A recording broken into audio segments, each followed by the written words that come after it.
Лузалес приступит к реализации масштабного инвестиционного проекта во Владимирской области. Соответствующее трехстороннее соглашение подписано на Третьем Владимирском инвестиционном конгрессе между Департаментом экономического развития Владимирской области, Департаментом имущественных и земельных отношений Владимирской области и ООО «Лузалес Владимир». Проект предусматривает строительство завода по выпуску плит МДФ на территории Собинского района Владимирской области. Проектная мощность нового производства – 150 тысяч метров кубических готовой продукции в год. Общий объем инвестиций в проект – более 5 миллиардов рублей.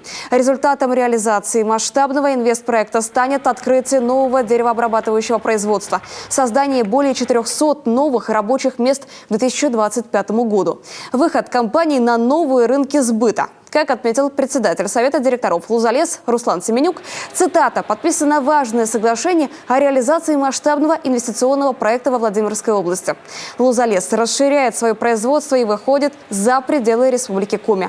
Хочу поблагодарить губернатора Владимирской области Александра Авдеева и первого заместителя губернатора Александра Ремигу за предоставленную «Лузалес Владимир» возможность реализовать в Центральном федеральном округе проект по переработке низкосортной древесины.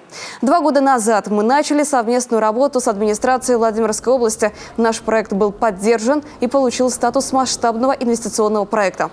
Компании выделен земельный участок под строительство. Новое производство – это новые рабочие места. Мы будем привлекать специалистов, обучать их, делиться знаниями, которые есть у нас, а также перенимать опыт других.